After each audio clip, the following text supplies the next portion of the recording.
So what's there to say about Demon's Souls that hasn't already been said?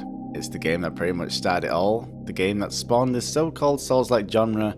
Everything I'm going to say in this video has most likely been said before, years ago, but people have wanted to hear my thoughts on it after I finished the game not so long ago, so here's a little backstory.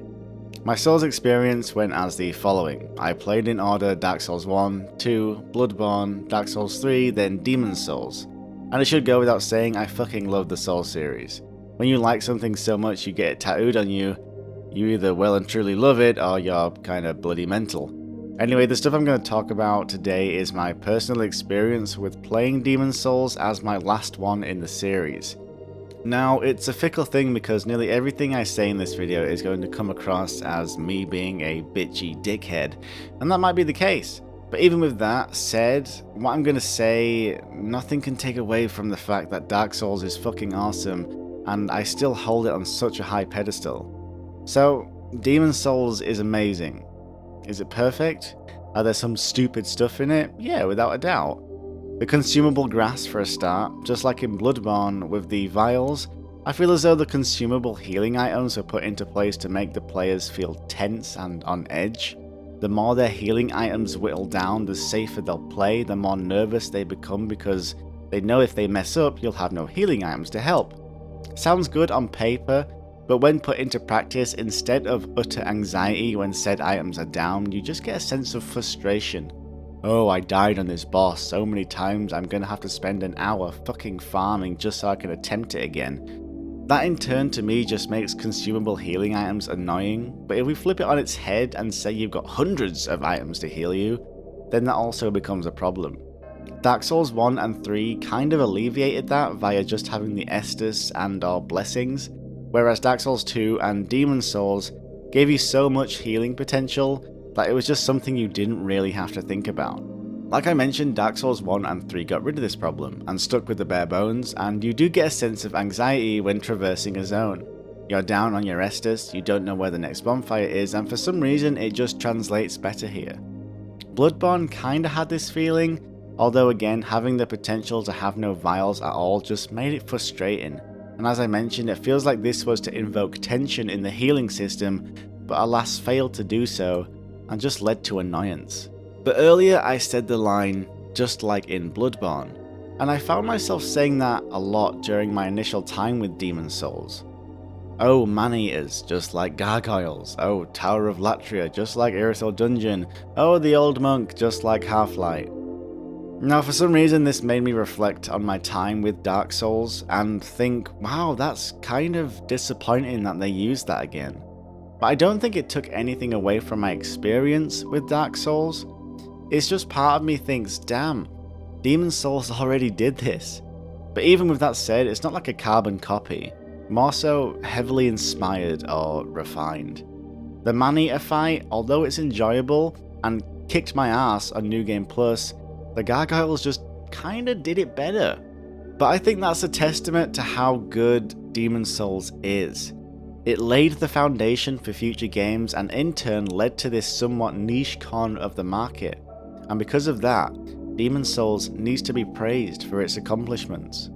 Now, as someone who does get invested into the lore in these games, as many of you know, I found myself with not really any knowledge of it as I finished my initial playthrough. I'm so used to reading item descriptions, and when I found out there wasn't much text on items, it kinda confused me and I didn't know where to look. Now obviously there's a deep story here, there's no denying that, but I didn't get the urge to go looking for it.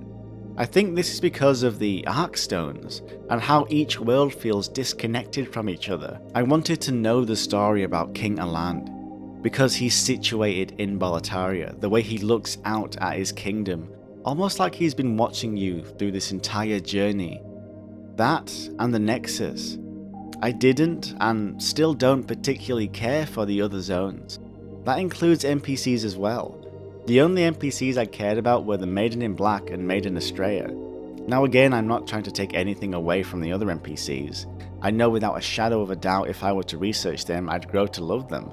But these two individuals captivated me on my initial encounter. I wanted to learn more as soon as I met them, and I didn't really know why. And that was special. A fucking awesome thing was something I said during my blind playthrough on stream, and it was in the Nexus, and I said, I don't feel safe here. In Medulla, Firelink, and the Hunter's Dream, you always got a sense of tranquility and have that feeling of being in a safe area. I didn't have that in the Nexus. And to my delight, I found out why I felt that towards the end of the game. Turns out underneath you lies an old one, the oldest demon, the source of the fog that's plaguing the land, and it's been right underneath you this whole time. It's beautiful. Much like the Bloodborne German fight. Oh shit, look, I compared them again. But again, we're forced to do battle in our safe spot, and it's been right under our nose the entire time, and it's, well, magical. You've come full circle. Regarding bosses, it's hard to argue the fact bosses in the entire Soulsborne genre has significantly improved, somewhat anyway. So fighting them after all the advanced bosses in the other games, minus the stupid gimmicky ones, did feel somewhat underwhelming, but I obviously acknowledge the fact that this was the first game, and I shouldn't go in expecting crazy boss fights. But credit given where credit is due, the Old Monk was an amazing idea with the PvP edition. It was actually so frustrating. When I played my initial playthrough at the beginning of this year, I actually got partnered with someone for the Old Monk fight, but I frickin' died on the way up, so I didn't experience it to its fullest potential. And the fact that King Allant can de-level you with his grab attack is just insane. The fact that Old Hero is blind and reacts to movement, that's just so cool.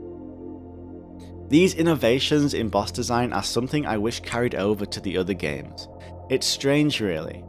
It feels as though they played it a little safer in later titles, whereas in Demon's Souls, they went a little off the books, experimented a bit. But not all bosses can be an instant hit. I'm sorry, but the final boss just sucks. But maybe that's the point. This giant old one harboring this little shit.